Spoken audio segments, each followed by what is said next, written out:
Good evening, everyone, and welcome to Gungahlin Community Council public meeting. My name is Henley Samuel, Vice President. On behalf of the Executive Committee, we welcome each one of you. And for those who joined us just online, welcome on board. We got a jam-packed agenda today, so we got updates from the Gungahlin Police. We got an update from Geocon regarding the establishment, which is formerly called Air Towers. And we got an update from a community huts program, and we do have wings to take some Q&A. So without further ado, I'm going to invite Sergeant Steve Rawlings, and you're going to give us an update on what's happening in Gungahlin regarding crime statistics, police resourcing, and new gadgets that they got, and much more. So let's welcome Steve.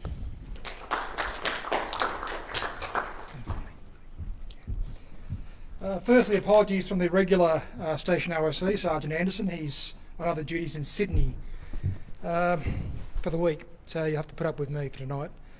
A few things we've been asked to talk about is the crime stats. So we've just recently drawn out our quarterly stats. So the figures I will quote will be from January to March, and then when I mentioned the previous quarter, it's obviously the quarter before that. So to give you an idea of where our crime statistics, burglaries, we had 125, where the previous quarter there was 79. Stolen motor vehicles, 15, previous quarter 9. Assaults, we had 41, previous quarter 58. Thefts, 160, previous quarter 104.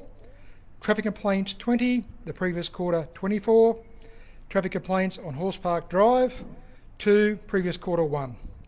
I note that some of you may be concerned with the apparent rise in some of those figures, but please take into account that this period that I mentioned did cover the January school holidays. So that's traditionally a time when a lot of those figures do rise because children out of school, people away for holidays, etc. We also believe that a significant portion of these offences can be attributed to one or two particular individuals, one of whom was arrested this week, so hopefully that will have an impact upon the crime figures for the next quarter. Be assured that we are working hard to target any persons who we are able to identify, particularly recidivist offenders who statistically account for a disproportionate number of these offences. To give you an idea of the jobs that our patrols attended, this quarter we attended 2,396, which is just over 200 more than the previous quarter, 2,200. I was asked to speak about the policing resources. Probably the best way to explain it is that the police service model is a major body of work being undertaken by ACT Policing. What the police service model, or if I can refer to it as PSM, is it defines the way that we do our job, how we do our services, who delivers them and how. Our future PSM must be equipped to meet the significant increase in the major drivers in our services. These include, of course, family violence, alcohol-related violence, mental health incidents, and the rising property offences. I'm sure that you can appreciate that these all compete for our priorities at different times.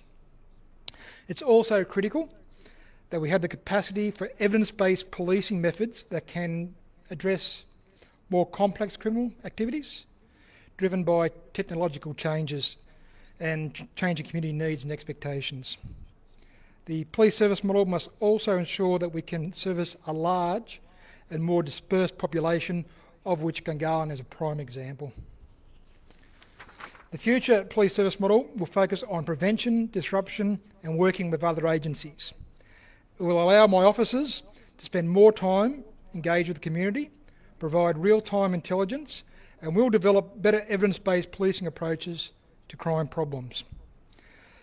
A proposed model has been presented to the ACT government for budgeting and consideration to fund a sustained policing model that will give us the resources we need to do the job effectively. As to what exactly that model will look like, well, watch this space. But you can expect an increased ability to report some offences online, particularly incidents that don't necessitate the need for a patrol to attend your business or addresses, similar to the current online traffic accident reporting. Also, the increased use of technology, which brings me to the next point. You probably saw a media release in the last few weeks about our new police car features. These features are currently fitted to our traffic operation vehicles, but it will be gradually rolled out to the police vehicles in the foreseeable future. A few of these features is a significant upgrade to the number plate recognition system, going from 1 camera to 3, so that we can more readily identify unregistered motor vehicles or persons of interest that are associated with those vehicles, such as unlicensed or suspended drivers. And in the car we have 5 cameras for in-car video system for an all-round view, which has the ability to pick out a number of offences like seatbelts and the illegal use of mobile phones whilst driving. These cameras also have an instant rewind facility to confirm the observations made by the driver or passenger. And increased officer safety with the cameras, because they provide a live feed from them to other locations, and the footage can be downloaded for increased evidence gathering capability. You'll also notice with our police fleet that we'll soon roll out some new Subaru patrol vehicles as our general duties cars. This will be followed by VW Passats, station wagons for our supervisors, replacing the current ageing fleet of Holden and Ford because they don't make cars in Australia anymore. One of the other little gadgets that we have, this little gadget here, this is our body-worn camera. You'll notice most of the ACT officers will now be carrying these cameras. I think probably 80% of us have been trained in them now, and the other 20 next week or two should have them, and they'll be wearing them in different places where we get the best visibility. At present, they're linked to our tasers and to our firearms. So if a firearm is drawn or a taser is activated, not only does this body-worn camera come on, but all body-worn cameras by police officers in the immediate facility are also activated. That way we can capture the incident from multiple angles.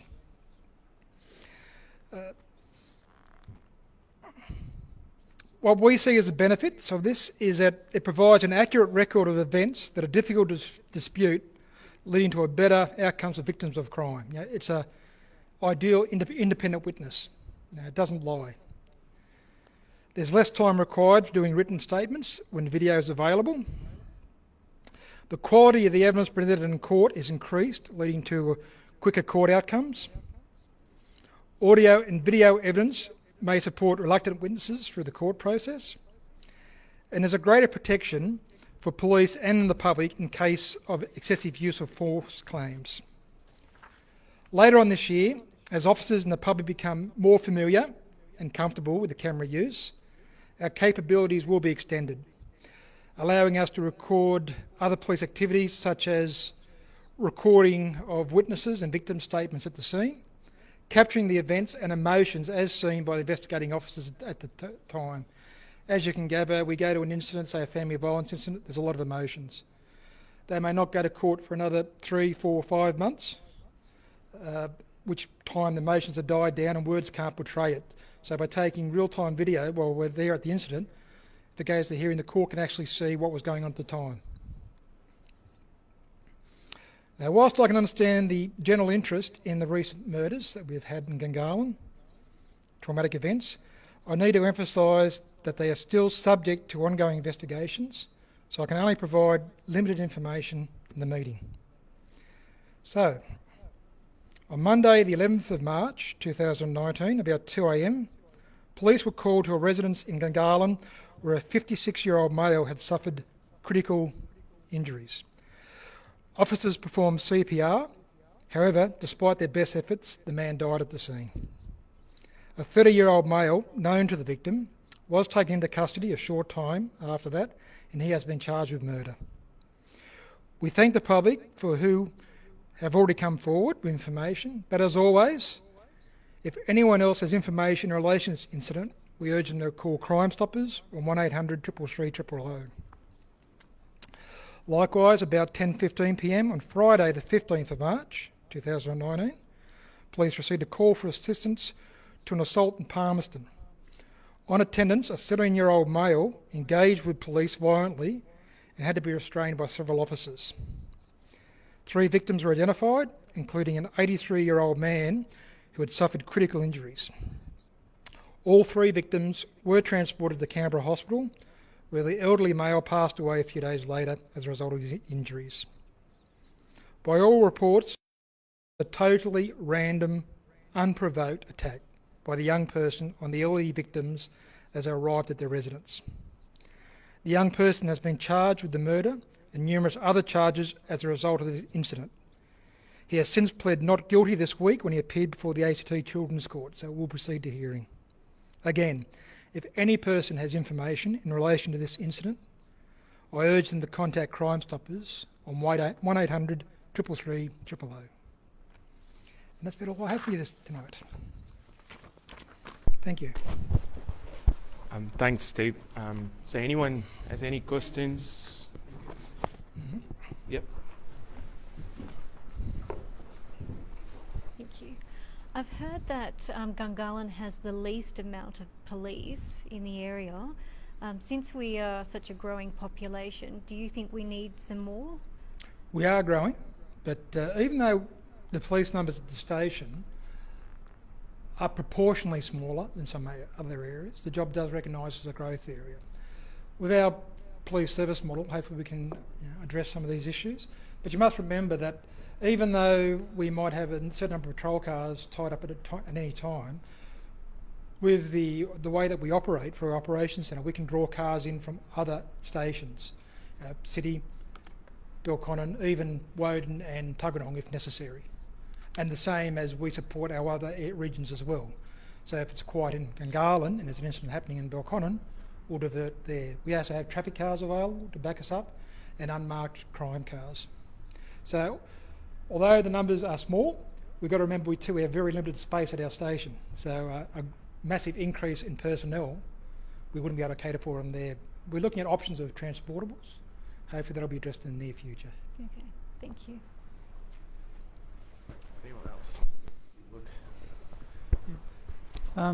Just over the last 3 or 4 weekends, I've noticed getting woken up about.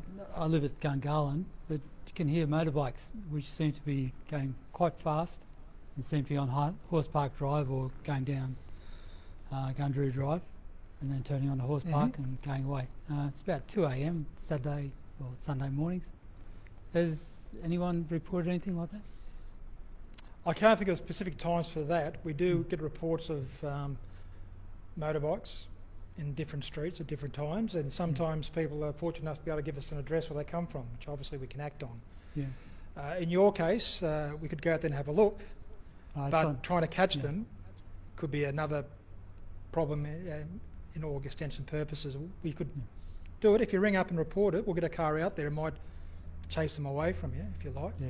No. But we're only too glad if we have got the time to go and patrol those areas. So,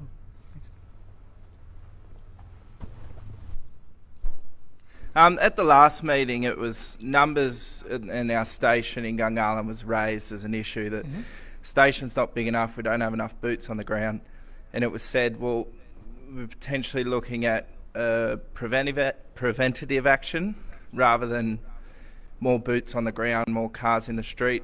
Is that something that is going to be formalised as a formal plan, or is it like what's being instrumented to prevent crime from happening rather than just putting more boots on the ground?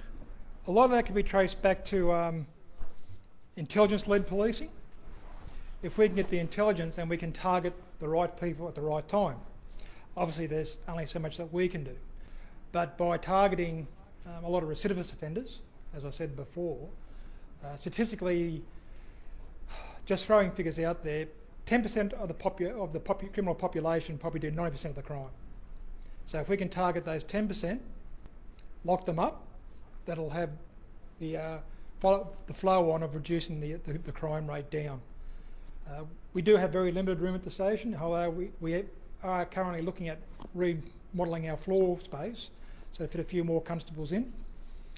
We've done some heavily recruiting the last couple of years. We have 3 more recruits arriving. Well, they graduate from the college later this month, so we'll have them on the ground with us probably by June, early June. So there'll be a number of other police officers coming in then, so increasing our numbers. But then there's a flow-on effect of allowing other officers' career development to move to other areas as well. So we are addressing it. We are trying to do preventive measures. That's why this police service model we're trying to push through will hopefully account for a lot of this, asking for extra funding for intelligence-led policing, so we can actually get more intelligence out there to help us go where we need to go, identify those locations. Just on the subject of space, is there any plans in the future that you're aware of at this particular time to actually look at a separate purpose? I think what he's going to ask is, are we looking at another police station? In the near Exactly, future? yeah, a purpose-built facility Yeah. for the police, because apparently this was designed initially quite some time ago to have a combined. Okay. It's a joint emergency service centre. It's been around a long time. To give you an idea, I've been in the police force for 37 years. For my 15-year medal parade, we had it there just before it opened. So that goes back quite a few years. We currently have a ACT Futures plan going, which is looking at everything we do in relation to the police service model, how we perform, how we can use technology. Part of that is a building accommodation plan, where they're also looking at, do our current accommodation needs from all over Canberra fit to where we are now and where we want to be in 10, 15, 20 years' time. So that's all coming together with the police service model, and hopefully within a short space of time we'll have a better idea of where we want to go and what we can actually present to government. I think that not that long ago there was a mention from the Police Services Union that the space might actually impact your ability to be able to respond to certain major events. And from what we've seen in the last, few months, we've had some major incidents in Gungahlin. Does this limit your ability to be able to have personnel come out and set up a response group to a particular event like this? I don't think so, because when you're talking about major events, I take it you're referring to the murders and areas like that. When an incident like that occurs, it's a major incident. So we might set up a operations centre at our Winchester Police Centre, where a lot bigger facilities, stuff like that, they can run it out of there. Then we have to deal with the forward command post at the scene itself. So no, the events like that it doesn't. I think that our responding to those incidents is very good at the moment. We have certain KPIs with the ACT government that we have to attend different priority incidents within certain periods of time. For those incidents you're referring to, priority 1 incidents, we are meeting our KPIs in relation to them. So the accommodation size probably doesn't really fit that, because Canberra in a lot of ways is a small place. Yeah. So once we have a major incident, if we have facilities that we can house people, police officers, 20 kilometres or 15 kilometres away at Winchester, that's probably sufficient, as long as we can hit the personnel on the ground.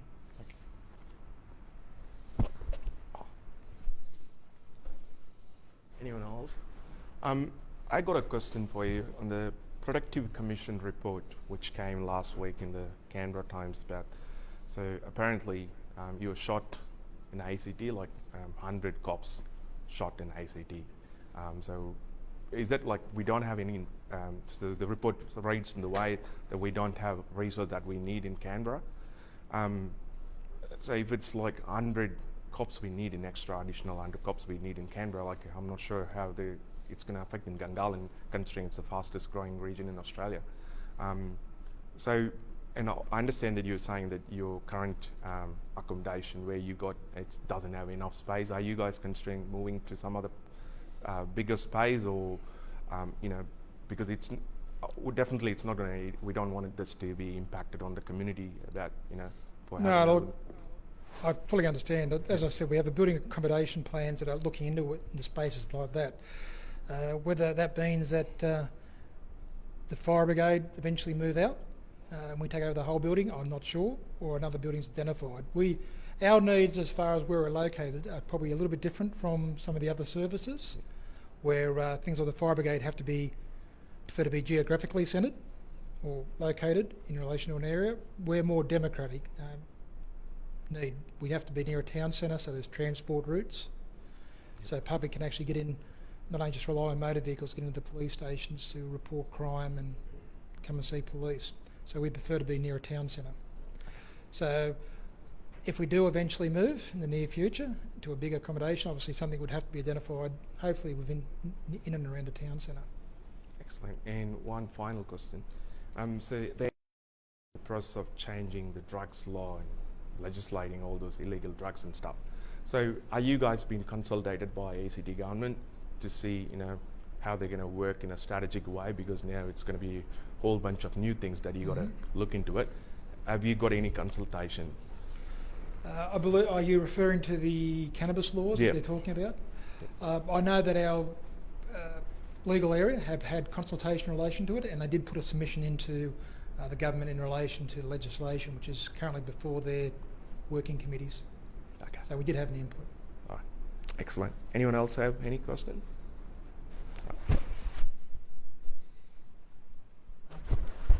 I live down near Yerriby Ponds, and when I first moved to Gungahlin some time ago, there were police on bikes patrolling around the area. In the last few years, things have deteriorated down there pretty dramatically in terms of nuisance and annoyance, graffiti and mess everywhere from people who just come, sit there, eat in their car and then throw everything all over the road. Are we ever going to get the police on bikes back? Because really, they did a great job and it made a huge difference to nuisance and annoyance in the area. We still do have bikes at the station. They're not used as much as they probably should be. But again, we have to prioritise our use in relation to them. In relation to the rubbish and that you've mentioned, have you thought about ACT rangers and stuff like that, get them down to clean it up as well, the rubbish-wise? And if you hear the people at the time, phone us up. If we have a patrol, we'll get them down there to have a look at Yerriby Ponds. My concern is too with willful damage around the place. We've got 4 bollards that have been knocked over and have been left there for ages. It's an area with a lot of people going there on weekends. It's an area that's accessible, and up until now, or more recent times, it's been a really lovely area to be in. I'll take it on board. Like we consult with the ACT government in different projects like Safer by Urban Design, where we'll go in, we'll get our crime reduction people to go and have a look, maybe to see if the lighting is sufficient. Maybe they can look at things like CCTV cameras. But what they do is they consult with the ACT government. They'll go in and do a synopsis of the area.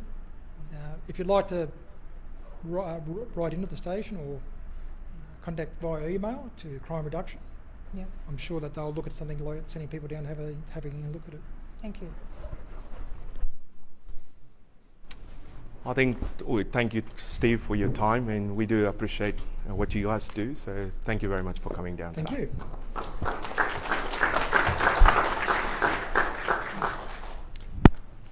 So the next speaker we have is from GeoCon. So he will be talking about the air tower development, which is formerly called as air towers. Now it's called the establishment development. So let's invite Nick Merriman, development manager at GeoCon.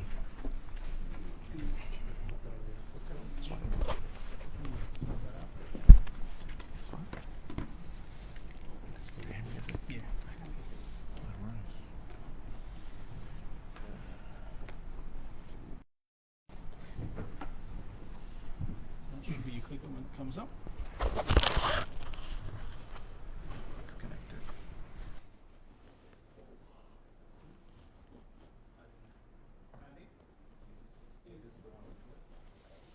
That's it.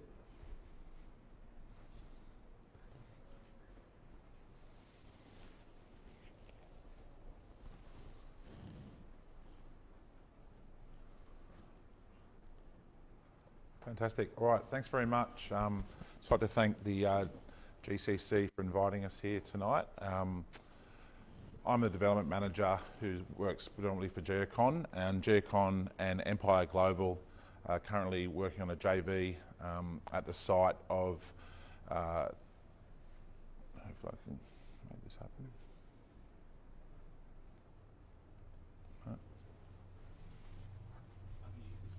Yeah, that's fine. So the site we're talking about is the section 224 in Gungahlin. It's blocks 4 and 5, and it's located on the 92 Swain Street and Gundaroo Drive there. Basically, GCC begun the JV partner with Empire Global at the start of the year, and we're basically here tonight just to present some proposed changes that we're looking to submit as part of an amendment to the approved DA, and I just wanted to go through a couple of those items there. So I guess the key things to consider is that we're not looking to add any more building height whatsoever. The solar access onto all other sites is almost the same, and that we're maintaining the screening onto the YMCA childcare, which was a key consideration.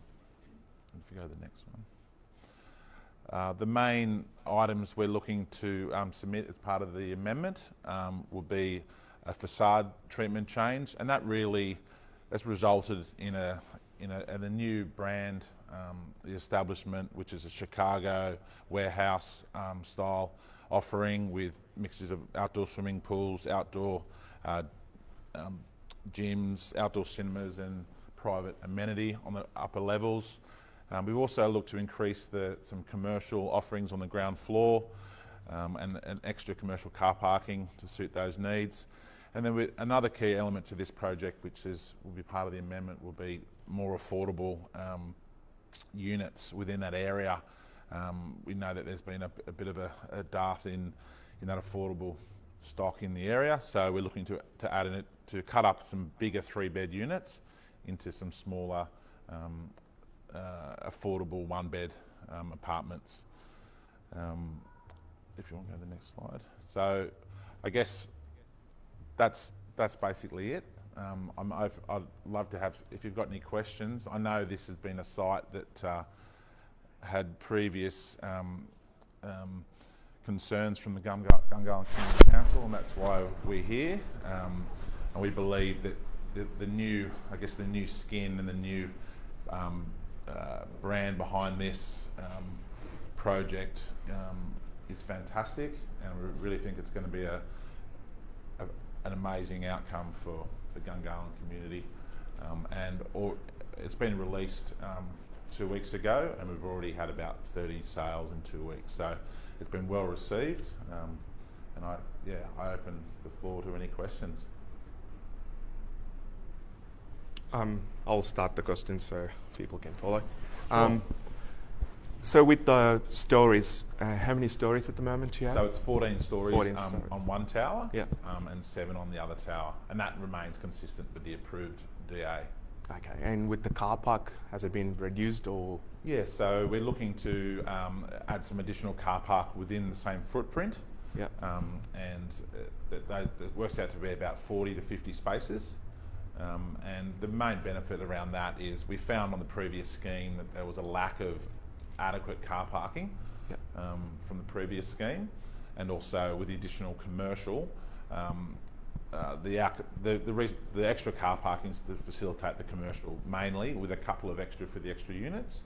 And the good thing about the commercial car parking is it counter-cyclical to normal traffic flow, so people will be coming in as you're leaving, so it won't have an adverse impact on traffic in the area. Also, the benefit of adding some extra car parks is it reduces people parking in unfavourable locations on curbs, guttering, and taking up spaces which normally should be short-term, not long-term. Okay. So what's the entry for the main entry? Would be so the main entry is still on Swain Street, and that remains. Yep. And that's the only entrance. Any other questions? For vehicular, and then there's pedestrian access on Gozard and Swain. Yep. Yeah, we'll come back.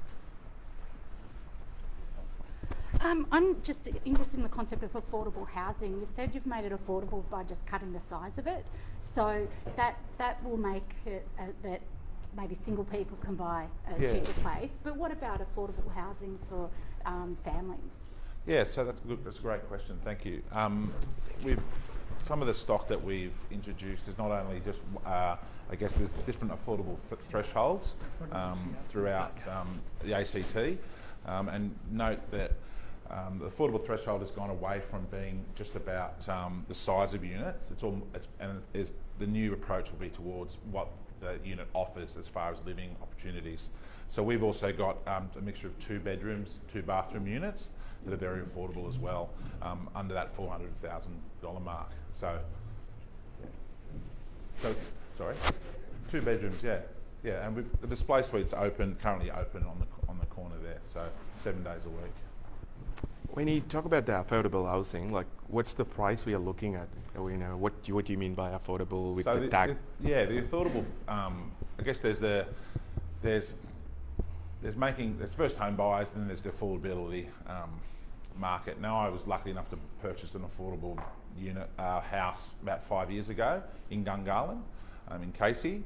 And at that time, the affordable threshold was you couldn't be more than about 330 for a 1 or a 2 bedroom. Now it's slightly increased, so we're well below the affordable threshold, and we've tried to maintain. So we've got 1 beds from $299 and up, and then we've got 2 beds and one like for about sort of $360 to $400 with two bathrooms as well. So we've just tried to make it as affordable as possible, while maintaining quality amenity and close by. So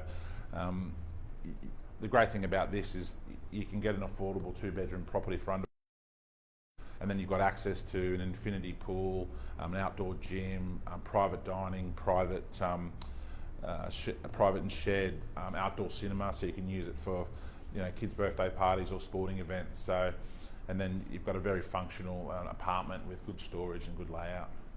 Okay.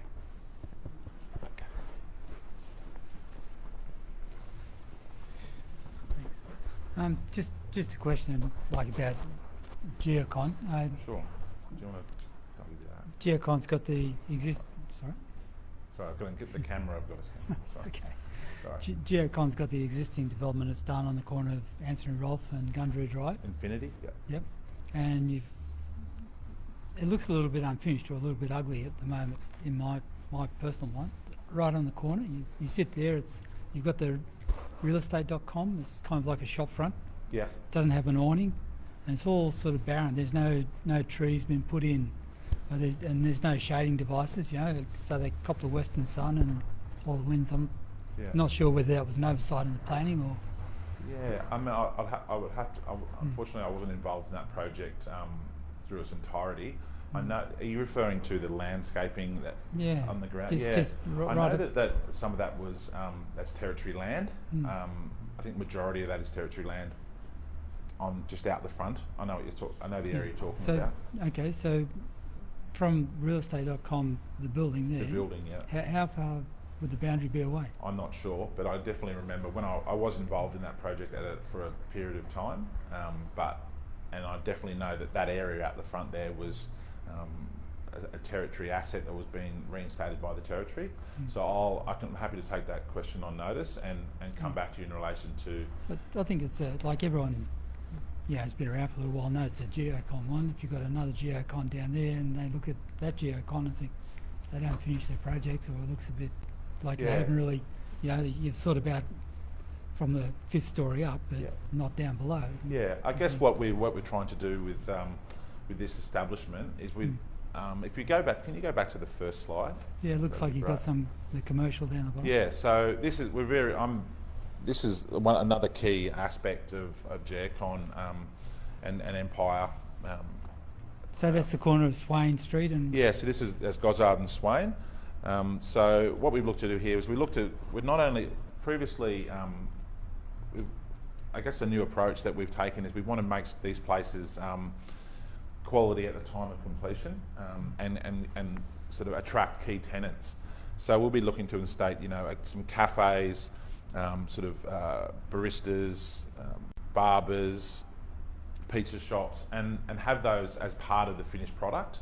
And by making smaller tenancies, and selling them to the right owner occupiers, or retaining them and leasing them in the last 6 months.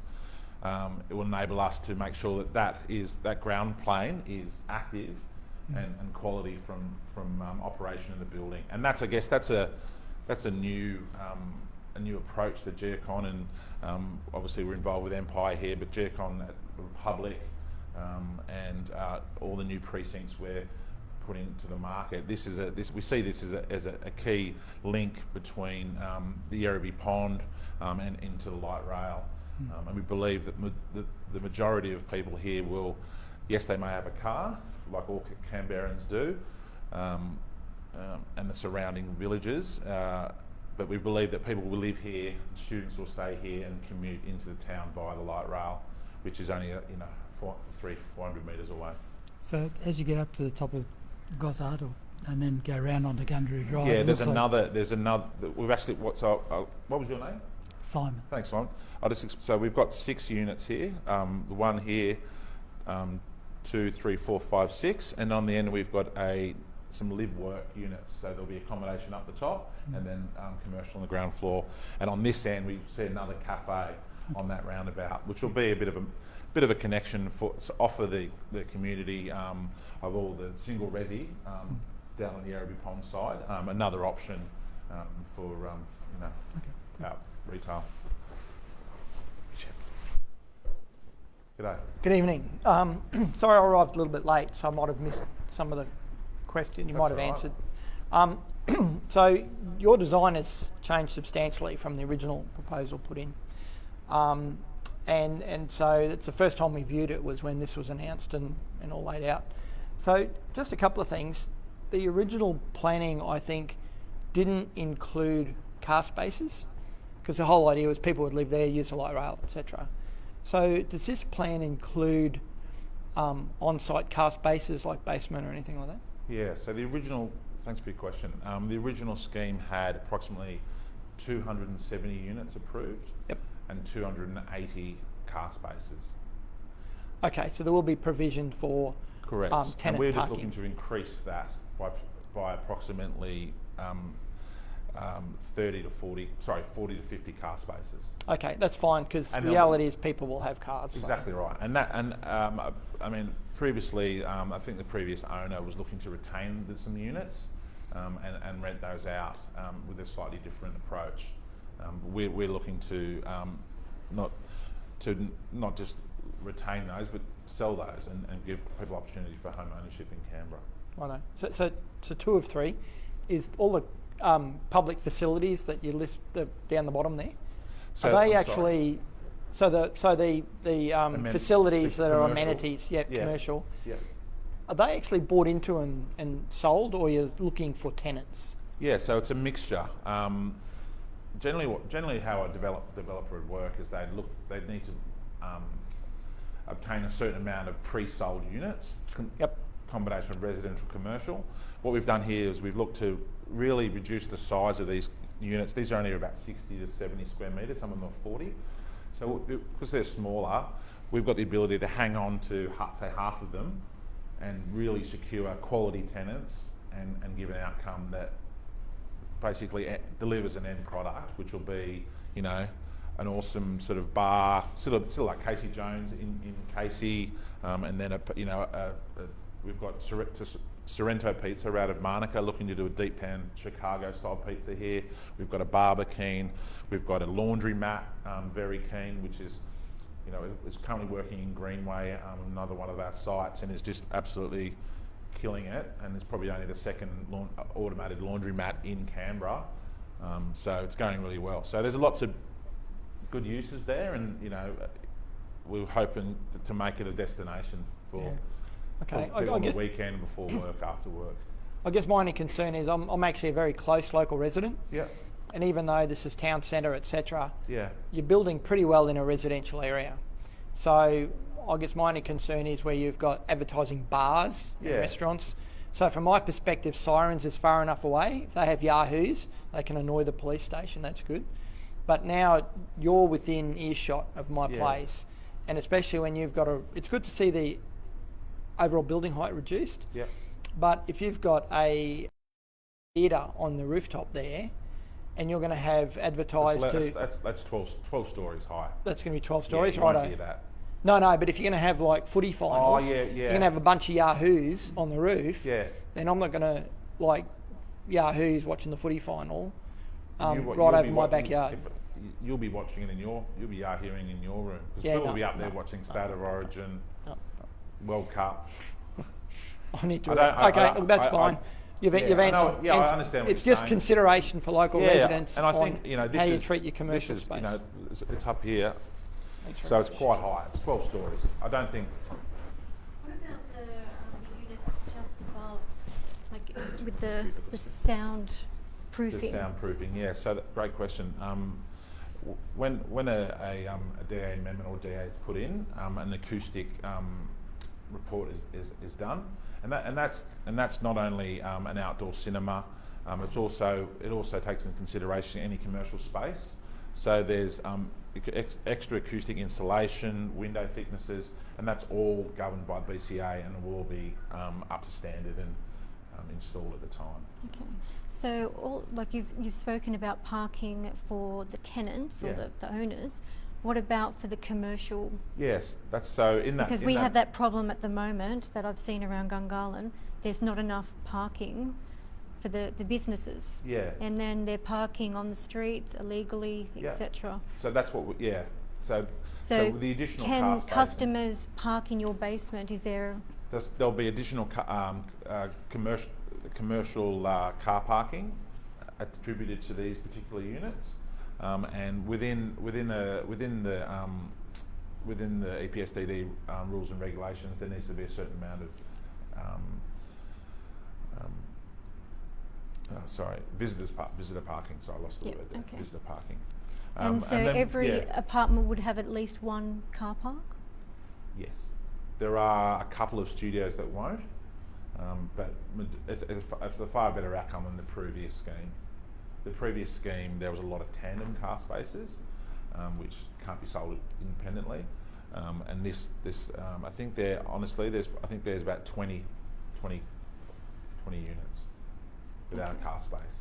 Right. Okay. And the way we see those, they'd be, light rail. We've got some of the other amenity we've got within the building. We've got a bike hub, and that's a system that's within the basement on the ground floor. Is on this one, where if you're on a bike, you come back in, you can spray your bike off, get all the mud off it, any water residue, tighten any loose nuts, and then take it up to your apartment or store it in your storage shed. Okay. So we've really tried to make this a lifestyle destination and encourage active use. Okay, so if I bought an apartment, I'd be allocated one park. Depending on the unit. Okay. Yeah, depending if it was a one bedroom, 2 or 3, you can buy 2. You could get 2. You could get 3 if you wanted to. There'd be an opportunity to potentially buy another one. Right. Okay. Thanks. I guess it was the interesting concept that you were talking about, where up on about 12 stories or so, the noise abatement will be a lot less if something goes on there. We've got the Google people here. I'm just curious, with some of the more modern buildings, is there any... Sorry, I don't talk very loud. I was curious as to whether or not you thought about putting in something in the roof so that if somebody orders something from, say, a drone landed on the roof, that they could have access to, so that people could order something and have it land on the roof. Sure. That could be definitely looked at. I guess there's a long time between now and when this will be completed. I guess it'll all come down to noise, safety would be the key concern. Given its close proximity to the YMCA childcare, I don't think I'd want a drone attempting to land on a building directly above it. Given my limited experience with drones, I have seen them crash.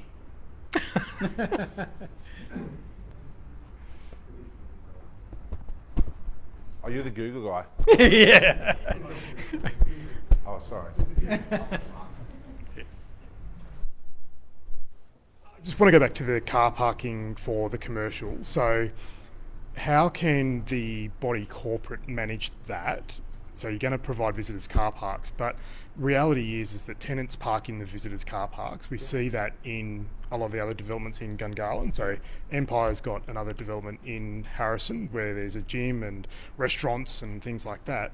But the visitors car parks are taken up by the tenants. So how can the body corporates manage that? How will the body corporate manage that so that these businesses can flourish? Because what we see is that businesses go in, they know, they're promised, I suppose, that there's going to be visitors car parks available for their customers, but then reality is very different, and then the businesses then start crying out going, well, we can't get customers because there's no car parking. But it's kind of like the developer is actually creating this problem. Yeah, so I guess with just going back to the body corporate, any rules stipulated that the body corporate must follow are put into the first inaugural meeting, which are generally set by the developer. That's just how it works. Generally the developer has majority share of said units. Any of those rules generally can be changed within 2 years. So I guess when talking about developers setting the rules, we can try and make it as fair and as for everyone, but that, you know, at the end of the day, the body corporate takes over control of the car park. So how does a body corporate then police and manage that where tenants are clearly parking in visitors' car spaces? Because, you know, typically a household, you know, at the moment they will have 2 cars. Yeah. You are close to light rail, so we should start using our public transport, but the reality is 2 people, 2 cars. Yeah. If they buy one apartment, they get 1 car space, then they do it. So how can the body corporate police and manage that? Yeah, we're looking to also incorporate some shared car services in here as well, like your car, what's it called? Easy car. There's a couple in Canberra. Pop car is the one I'm familiar with. So we'll be looking to introduce those. I guess there's the only way of really segregating car parking is to have access control. It's expensive, has to be maintained by the body corporate, and I guess it's a tricky situation. But don't forget, if it is access controlled, if you're turning up to use the pizzeria for dinner, you know, it's going to be quite hard for you to gain access to that secure car park. It seems like you don't have then an answer to that. Honestly, like, well, it sounds like it's a question that's, you know, a issue across the whole of Canberra and probably a lot of other areas. It's hard to have. But as a developer, you know, you've got an obligation to these people that are buying commercial tenancy to provide them with ongoing car parking facilities, and there's not really a viable solution there. Well, I don't think there's an obligation to supply anyone with visitor car parking. You're leasing or you're selling a tenancy based on that car parking. Is for the entire building, and the body corporate has all these units are subsidiaries of the whole body corporate. So there's no reason why the commercial should be any better off than someone in the other units, because they're all paying body corporate based on their unit entitlement.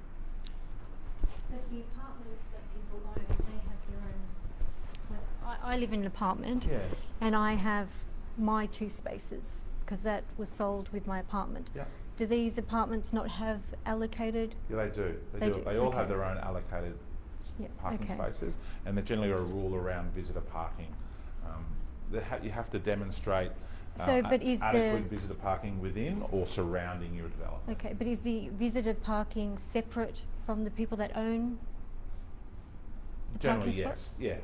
But yeah. in this they case, won't, I mean that it hasn't been designated where they'll be as such as in the location, and that won't be necessarily form part of the application.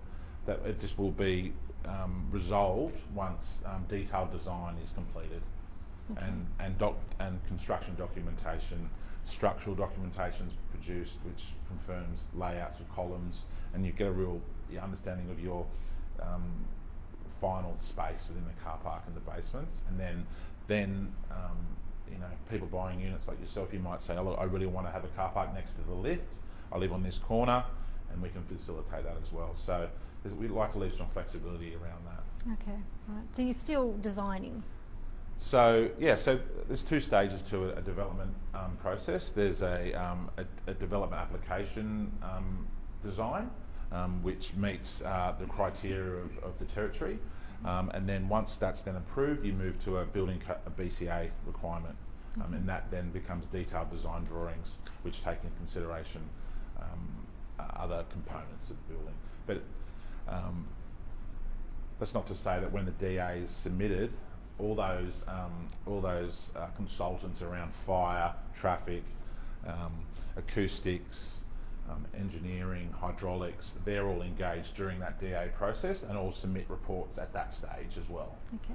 So they just refine everything as you go through. Okay.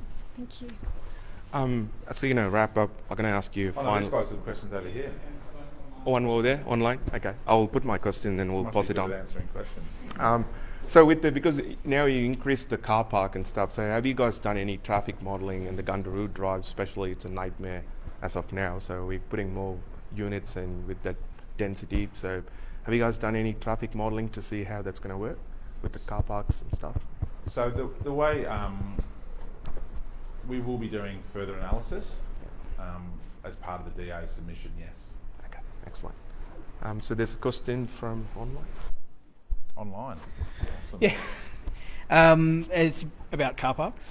Somebody's saying potentially if I buy 3 car spaces, then that leaves other units without any, given that there are 20 units without parking. So could you just elaborate on that option to purchase additional car parks and how that would affect other tenants? Sure.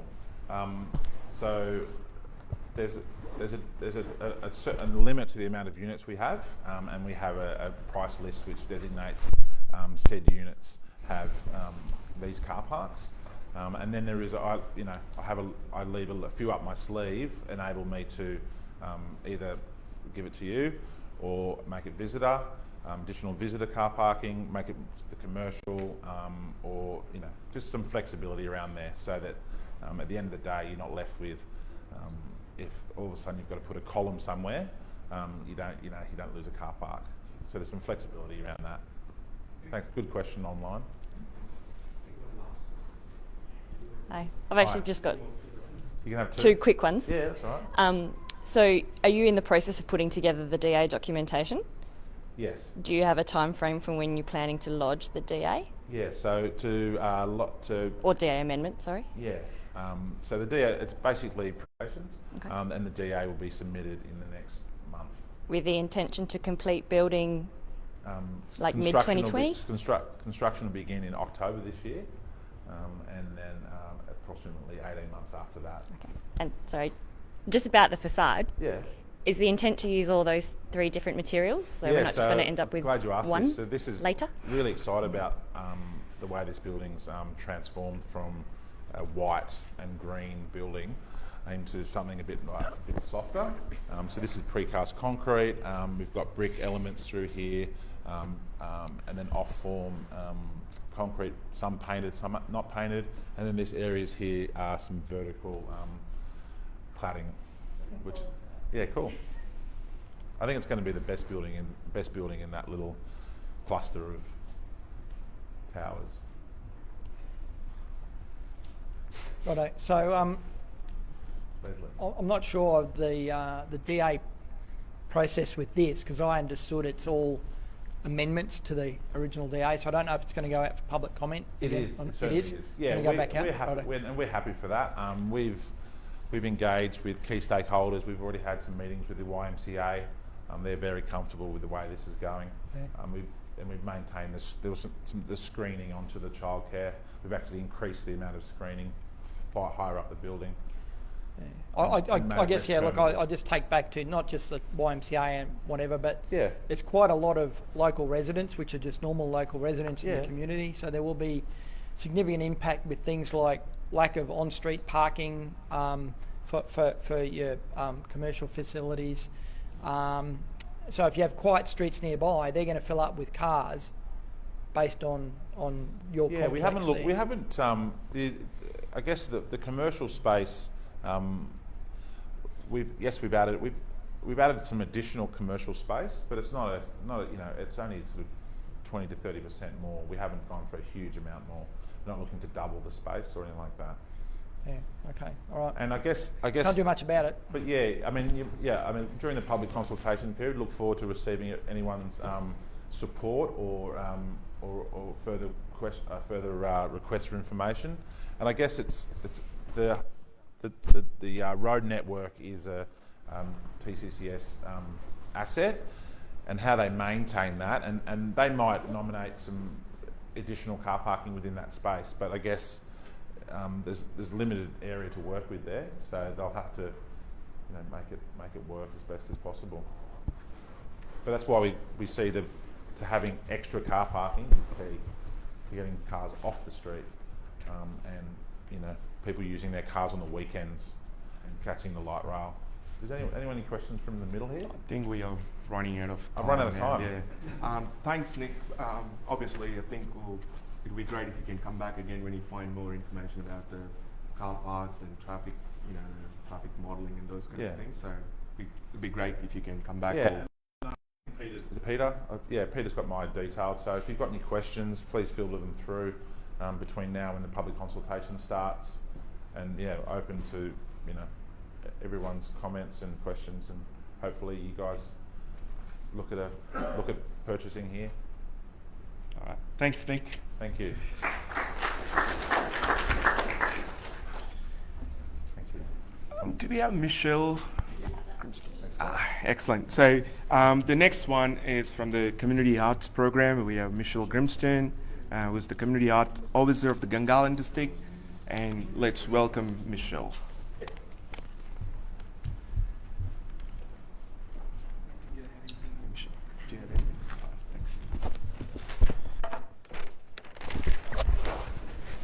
So hi. It's all right. I guess really my purpose of being here today is really just to introduce myself and the program. So my name's Michelle Grimston, and I'm the new Community Arts Officer for the Gungahlin region. So I'm working at the moment, I'm employed by Belconnen Arts Centre, and I'm working on a program that's a 3-year funded project by the ACT government. And I guess what I'm doing here is I'm here to kind of increase the arts activity and engagement in this region, so the centre of Gungahlin and also all of the suburbs in the surrounds of Gungahlin. And the way that program will unfold is that it's really community driven. So the idea isn't that we kind of come in and we're like, these are all the arts programs that we're going to run, that it's the program itself is responding to needs within the community. So I guess I'm here really to let you know that, and to say that, look, my door's open all the time. My door is in Belconnen, but you can call me as well, and I'm kind of in the process of doing, a little bit of hot desking in Gungahlin as well, until we can find a more permanent location for me right here.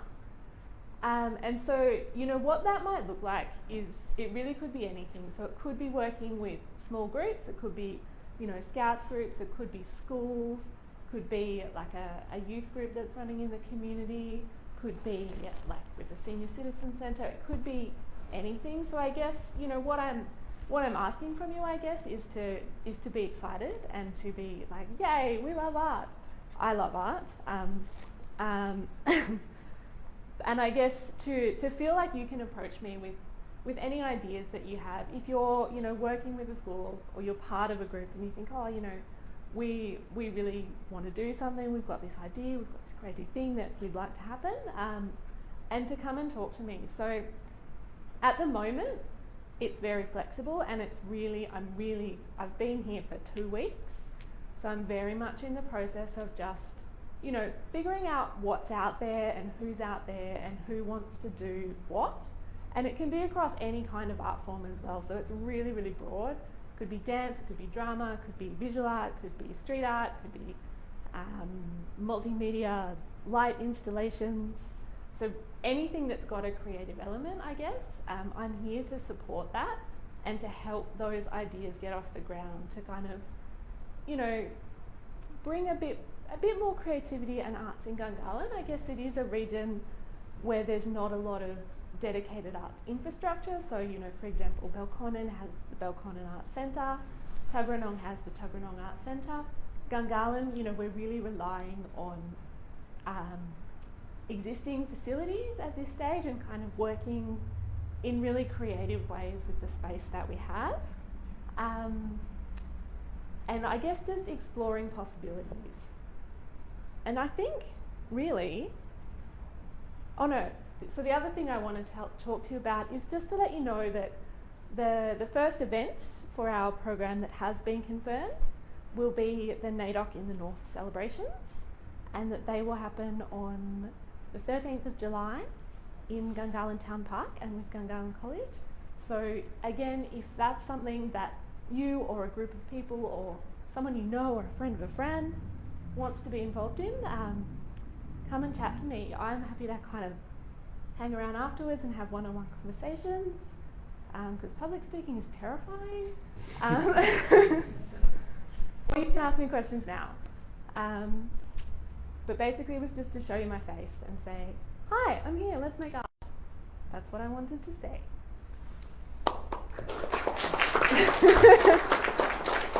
Anyone have any questions or anything at this stage? Oh, you got one? Do you have like a Facebook page or a website that people can follow and So see what you're at the doing? moment it's still connected to Belconnen Arts Centre, so you Okay. can follow Belconnen Arts Centre on Instagram or Facebook and kind of check out the Belconnen Arts Centre website. The Gungahlin page should go live within the next week and a half, I think. Okay. So you'll advertise events that you've got coming up so we can attend? And we'll be tapping into kind of other community networks here as well, like My Gungahlin and the Gungahlin Community Council have been super supportive. So, you know, there's lots of ways. At this stage, it's probably not going to be a dedicated social media presence. It'll probably stay connected to Belconnen for a little while, just to, I guess, let the program grow and build on those existing resources that the Arts Centre there does have. Okay, that's good. Thank you. Thanks, Michelle, for coming down. And once you got the link, it'll be great if you can pass it on so we can post it on a Facebook and website. So let us know. And if any works that you want to share, send it to us as well. Yeah, great. All right, excellent. Thank All you. right, thank you very much. Okay. Last but not least, so we got a Wings team here. It's particularly about the drown stuff happening around Gungahlin region. So it's going to be kind of Q&A, and if you got any any concerns or anything that you like to ask, I think this is a great time. And people who are watching online us, please feel free to post your questions, and we can get them sorted as well. And let's welcome Google Wing team. Sorry, Mr. Yeah, that's okay. Thank you. I'm Jesse. Nice to see you. You might have seen in the newspapers recently that we've received permissions from CASA. We've received RDA from the ACT government in which to start operating from our site in Mitchell. Our CEO and our team was here last year to present about how we operate during the comment period for RDA. Where he walked through in detail, again, how we operate and how we'll be operating in this area. So I won't go back into that at length, although myself and a number of folks from our team can remain afterwards to answer those questions. Since he was here, we've had about 30 pop-ups in the community across Grace, Gungahlin, in Franklin, and now that we have these permissions, the first things we'll be looking to do are actually to do demos in the community to give people a chance, residents a chance, to see our drones, hear them, understand them, and to ask questions of our team and get a better understanding of how our service works. We've advertised those demos on My Gungahlin. They're going to start this week, the first one being tomorrow in Crace. We'll be in Harrison on Friday and Franklin on Saturday. Initially, as our service very slowly starts, those will be the first 3 suburbs we will look to offer service in. We're going to limit service to 100 homes spread across those suburbs during a limited time frame, again, to give the community a chance to see how we operate and get a better understanding, again, of how we are there. I'll probably go right to questions. And again, our team is here to talk afterwards. And we would encourage you to visit any of the upcoming information stalls we have, or some of the demos we'll be holding over the next few weeks. Yep, I'll pass it on. Look.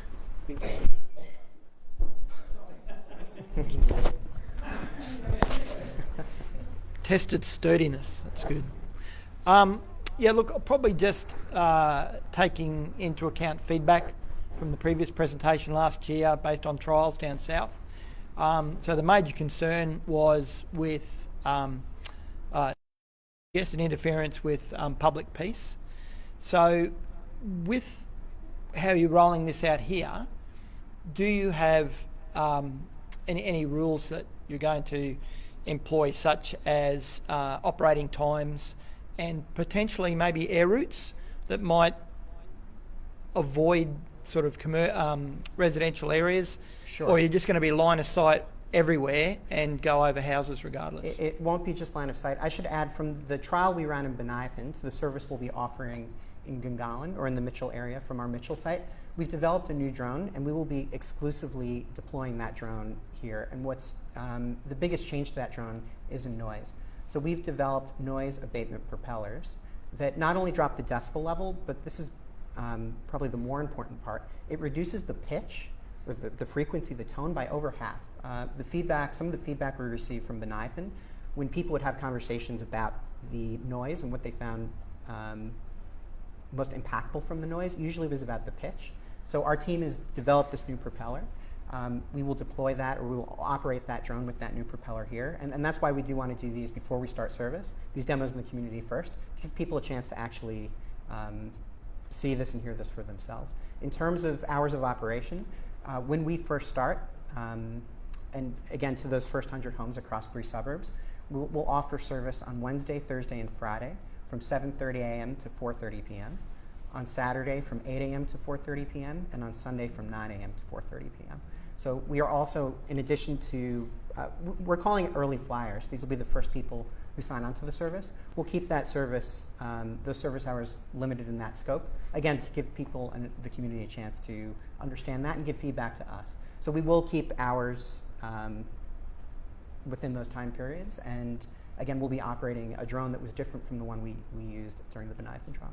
Right. Okay, well, that's good. So if you have people that get midnight hungries, we're not going to be having drones flying over at midnight delivering That's pizza. correct. No, we will not be operating at midnight, no matter how hungry that person might be. Okay, that's good. Should hand on to someone who's going to be living in those towers, because that might make you afraid. It's not our intention right now to deliver to.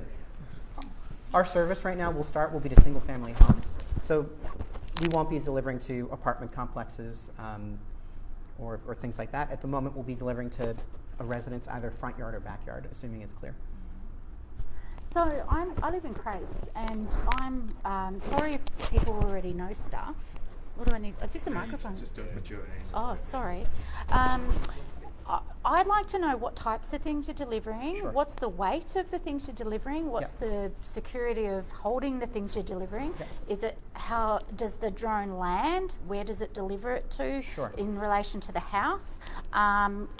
Is it possible, like, what if it's a bit windy?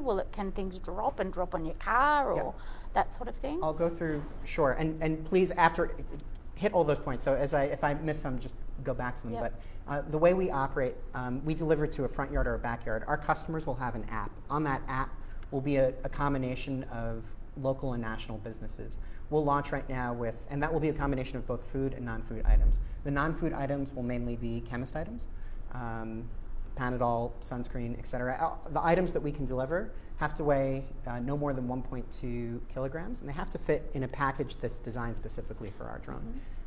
So our merchants, when they load something in, it's always in our package. And the reason is for the security of how it loads into the drone. So the package is designed aerodynamically, and it's also designed with multiple locking pins to secure the package to the drone during flight. In terms of food, right now we'll be launching with Pure Gelato from Mitchell, with Guzman y Gomez. They do Tex-Mex and burritos. With Kickstart Espresso. So they do fresh made coffee and breakfast items, muffins, things like that.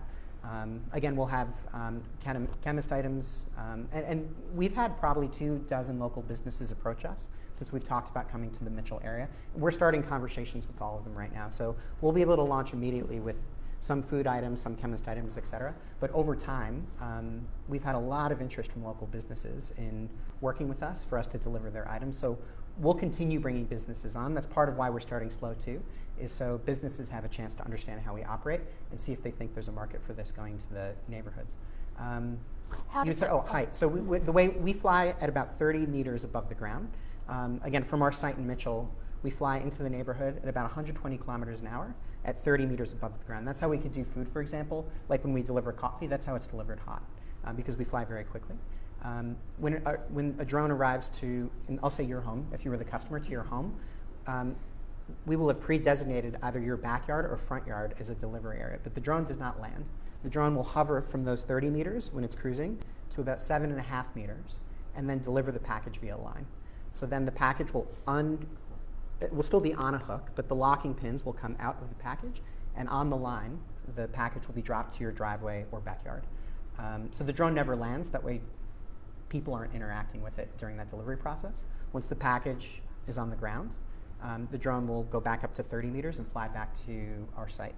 So does it have to let the person that's getting the delivery know that it's there and they have to be there physically to receive it? No. So our customers on their app will see where the drone is, really down to a couple of seconds. So customers will be able to see the path the drone is taking from our site to their home, and there'll also be an estimated time of arrival in that. What we saw in Bonython, most people, kids in particular, they like seeing the drones when they come in. Most people will go out as their package is arriving because they'll see that.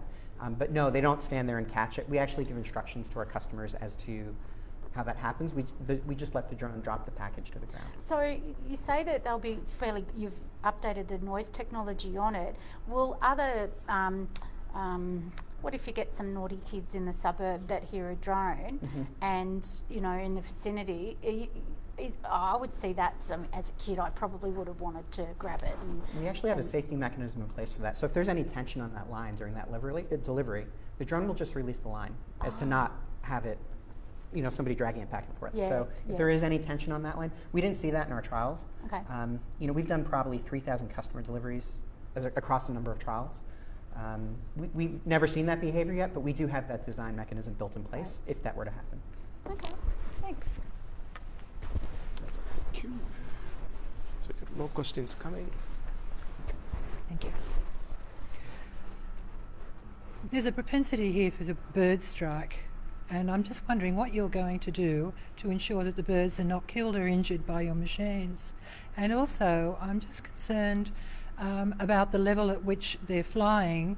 Shouldn't that be lowered a little bit? Because, I mean, you're talking about something flying very quickly. And my understanding, and particularly from an article that was in the Canberra Times just recently, a man who had bought drones had actually used it and was thinking that it was an enjoyable thing to have, but he found that every time he used it, flocks of birds would appear from nowhere and attack it, and the birds were being harmed by it. I just want to know what you're going to do to defend those birds. Sure, absolutely. So we've never had a bird strike, or at least one that we know of, and the reason I say we know of, we wouldn't know for certain. We would be pretty sure if we had a bird strike, because we would see in our flight data, for example, if the drone had diverted off course. Our drones are made of styrofoam. Also, if there were a bird strike, we think we would see if there were actually physical damage to the drone.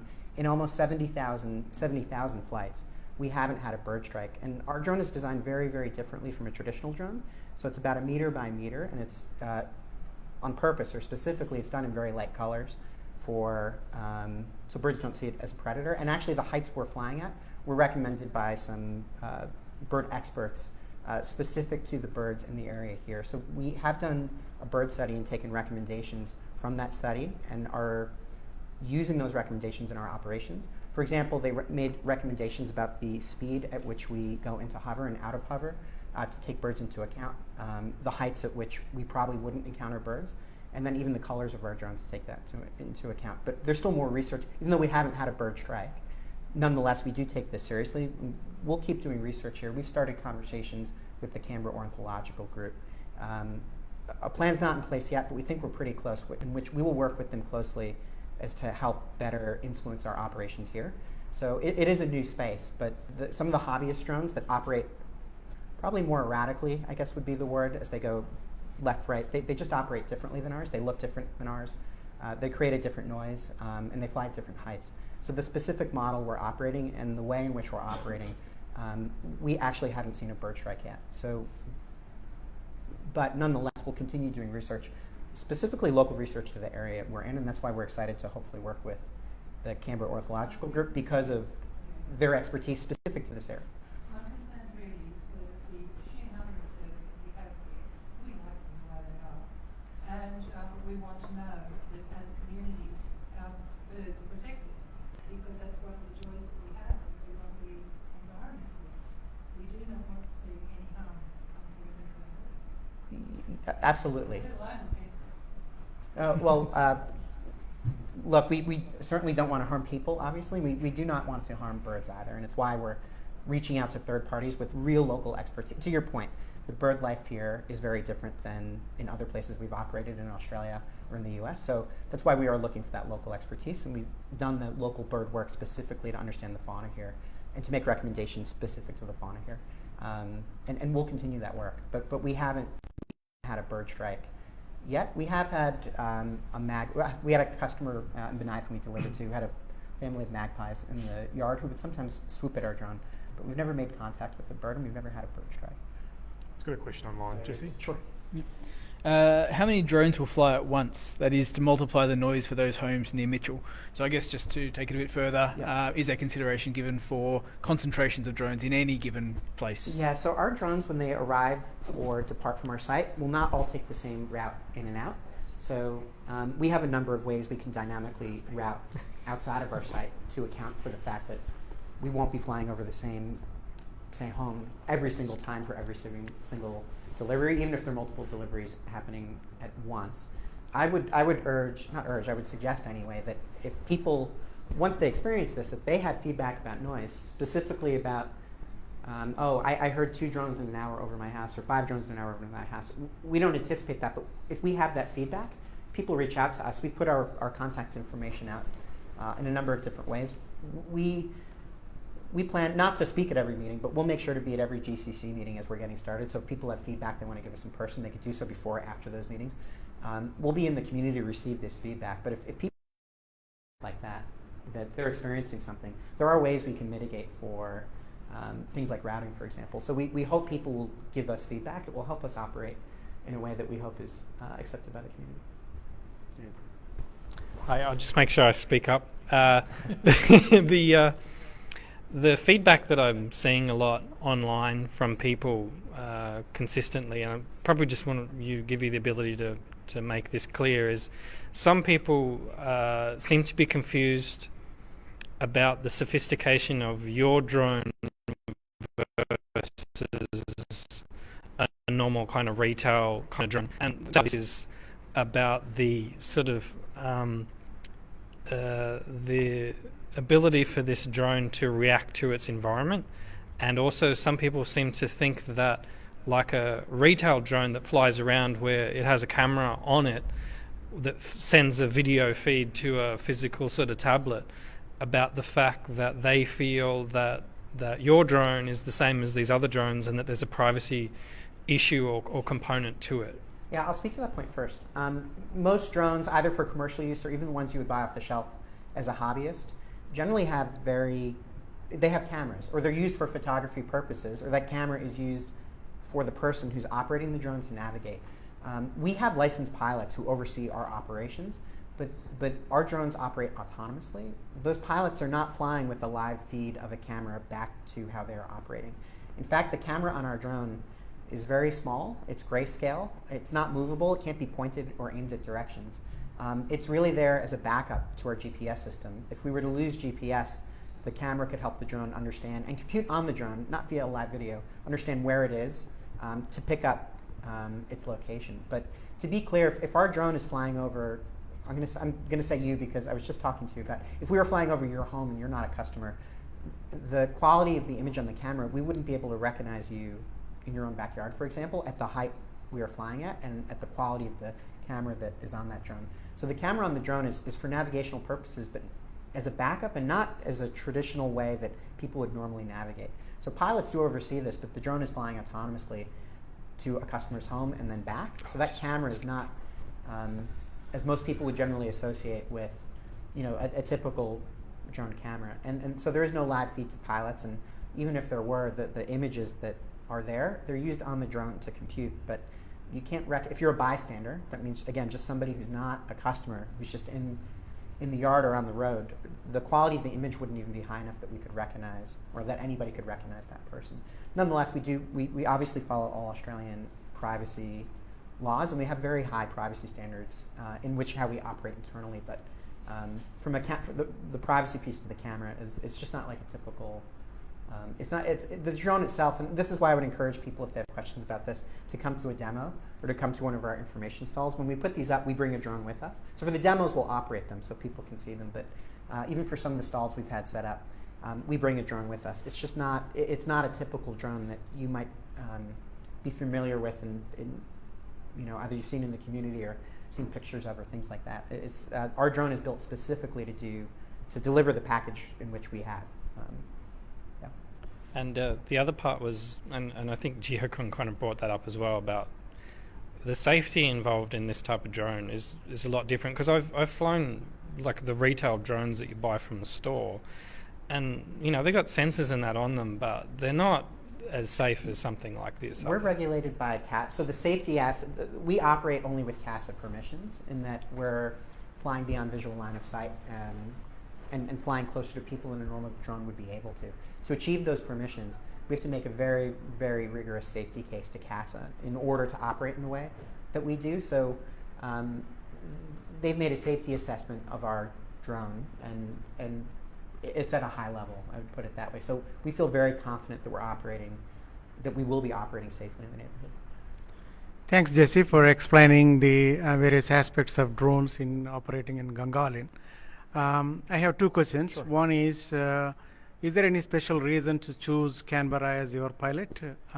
Second question is, how much is the cost of the product for using drones? Yep, so we chose Canberra for a few reasons.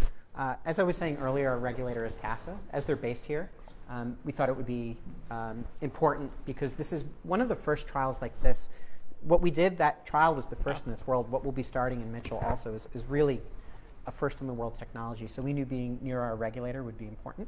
But also Canberrans take to new technology pretty quickly. So whether it's shared bikes or Uber or similar services, they generally, Canberrans pick up to those pretty quickly here. So Canberrans use technology quite a bit. And at least in our research, they generally take to new technology fairly quickly. So, and because we deliver to single family homes, that landscape here is pretty common as well. So, and yeah, there's a vibrant small business community that was open to working with us here.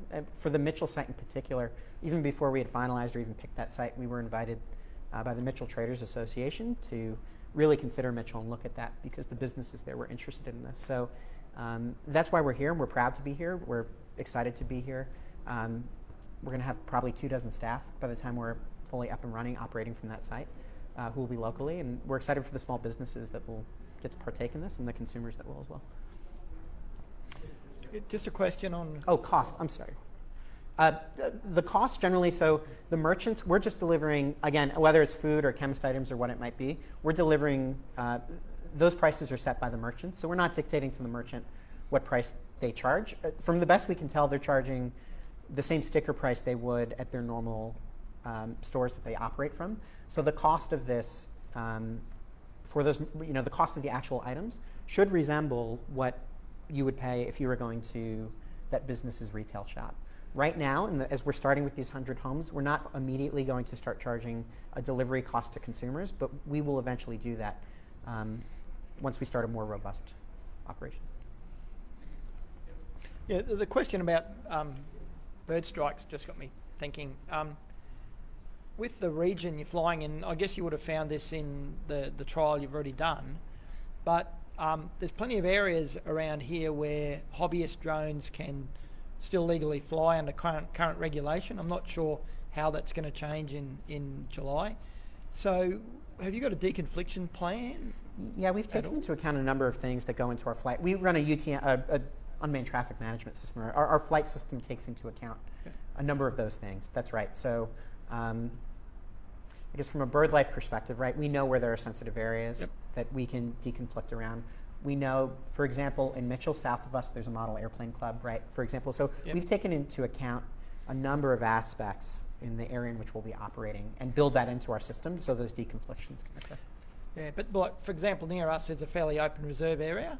So if I've got no people around and clear space, got a 30-metre radius, I can punch up and put a drone up. That might be straight in front of one of your corridors.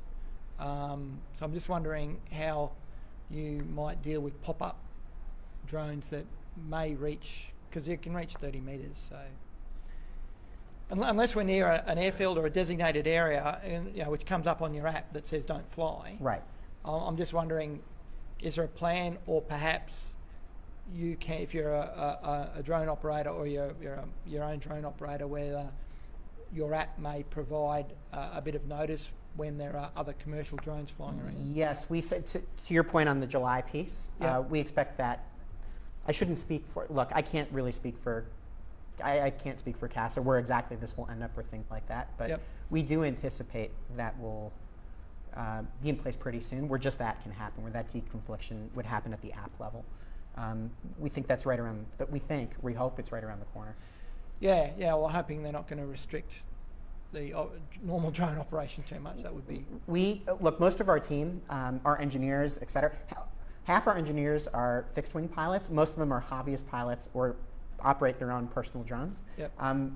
No one on our team is looking to operate a service or start a service that impedes, really, our CTO is he's a huge model airplane fanatic. It's a real passion of his. We're not looking to put in place, and most of our team fly drones on their own, I might add. We're not looking to advocate for policies that would displace hobbyist drones or model airplane clubs or anything like that. So we think there's a world in which, very safely, those two things can coexist, and that's what we very publicly advocate for when things like this pop up. Yeah, it's just a management thing on how to share the airspace. Absolutely, we see it as flight management, and we think that can be done for everybody. It's not one over the other. Yep. All good.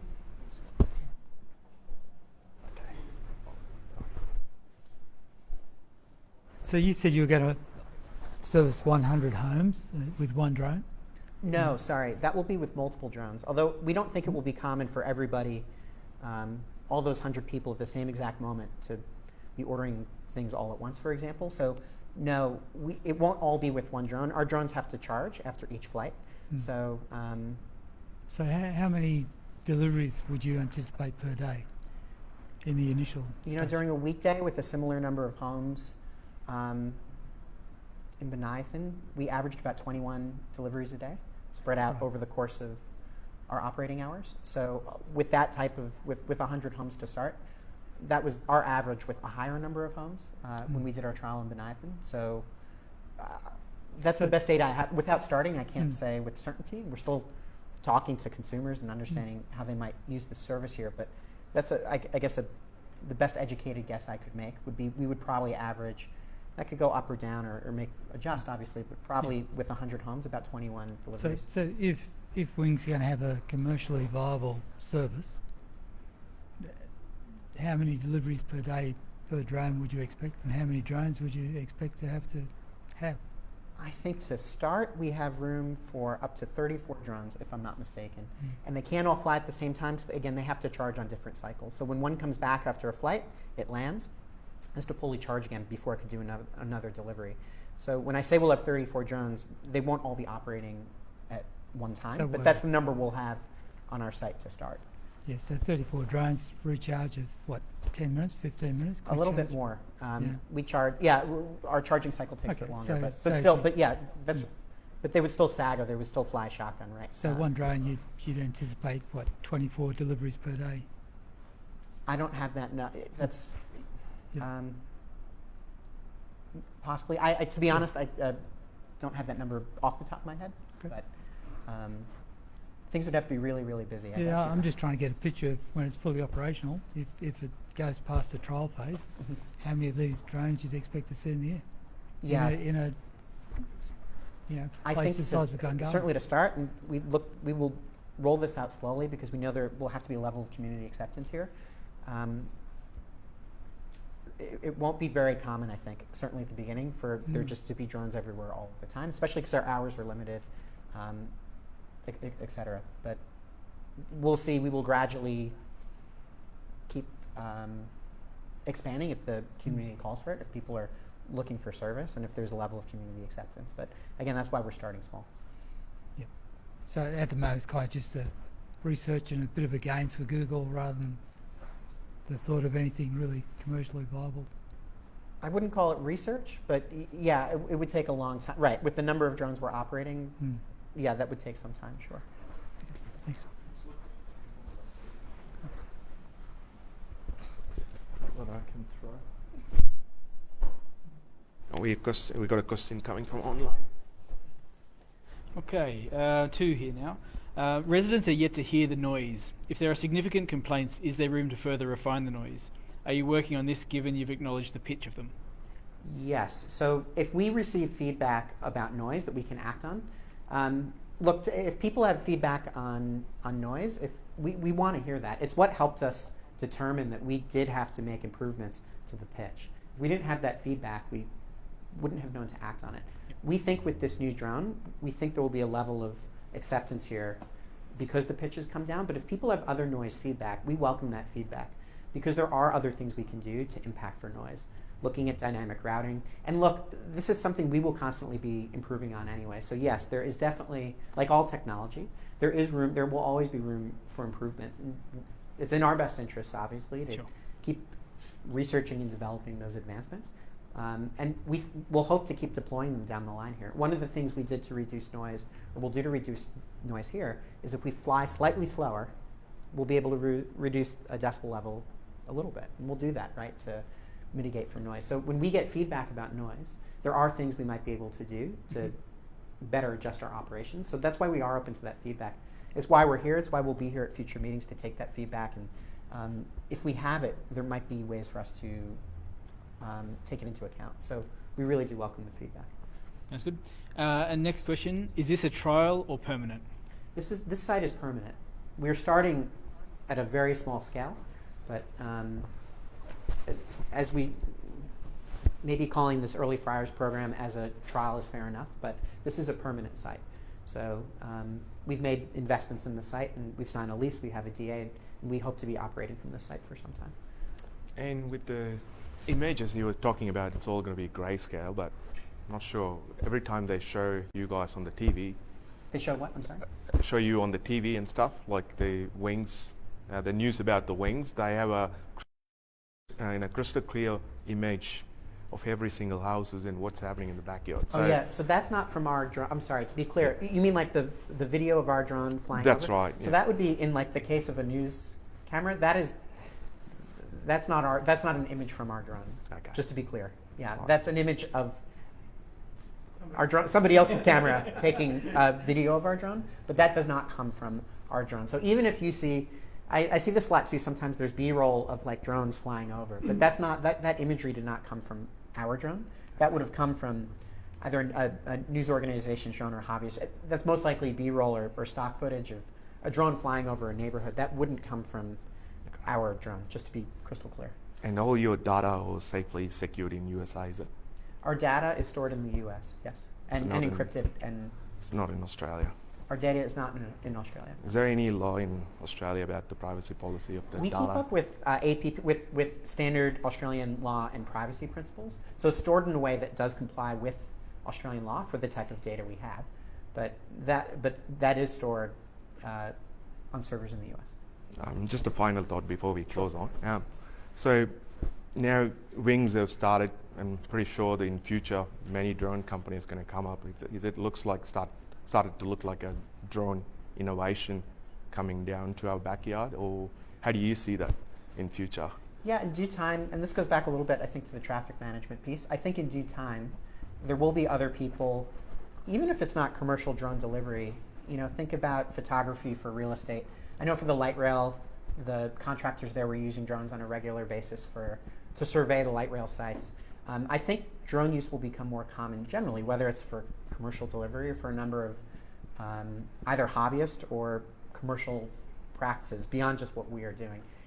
the trends seem to be going that there'll be standardized traffic management systems to allow for these drones to all operate safely, you know, in this case across Canberra, right? So we as a company don't see a world in which only one company or one entity or one drone only doing one thing should have access to the air. We think all of those uses I mentioned, hobbyists as well, are fair uses of airspace for drones, and the technology is evolving pretty rapidly in a way that traffic management can happen very safely. Very safely. Excellent. Thanks, Jesse. I think we need to wrap up because yeah, of the sure. time. We'll be here after if folks have additional questions, and we'll be at future meetings, not to speak, but don't hesitate to ever approach our team when we're here if you have questions or concerns or feedback. Thanks for participating. Thank you. Before we wrap up, I'm going to invite Mark from My Gungahlin to give us an update on the launch of the light rail. So he got some news for us. Thanks, Mark. Yeah, so just for everybody's awareness, if you haven't already heard, pending the accreditation from the regulators, there's 2 more accreditations yet to be provided for Canberra Metro, but there will be pending those, there will be a light rail launch event on the 20th of April, so Saturday week. I encourage you all to take advantage of the free buses that'll be heading into Gungahlin or to Civic and catch the free light rail along the route. Best to kind of catch it from either Gungahlin or the Civic end, whilst all the stops will be open along the corridor. They will be managing passengers a lot better at the Gungahlin and Civic ends. There will be entertainment and activities at the Alinga Street end as well as Gungahlin Place end. So it'll be a good opportunity to get out with your family. I would strongly encourage you to get out into the Gungahlin Town Centre and support our local businesses. They have really suffered through the construction phase of not only the light rail but also the shared zone and the other roads in Gungahlin, along with also the businesses in Mitchell and along the corridor. They have all suffered through this, so do get out, support our local businesses, take advantage of the light rail event, and then also be a month's free travel along the light rail as well to coincide with the launch. To access that free travel, you still will need a Mikey card. My Way card. Using Mikey in Melbourne. So yeah, you do need a My Way card to access that free travel during that first month. You can get a My Way card from the Gungahlin News Agency in the marketplace, or from the Australia Post in Gungahlin, or from the Access Canberra site in Wynyard House. So, 20th of April for the light rail launch. Thanks, everyone. Thank you, Mark. And that brings the end of the Gungahlin public meeting today. And thank you, everyone, for coming down, and thanks for everyone who was watching online. And if you have any questions, please feel free to send to us, and then we'll put it on our agenda, and then we can answer you accordingly. And thanks for tonight. If you haven't liked our Facebook, please go and like it for updated information. Thank you very much.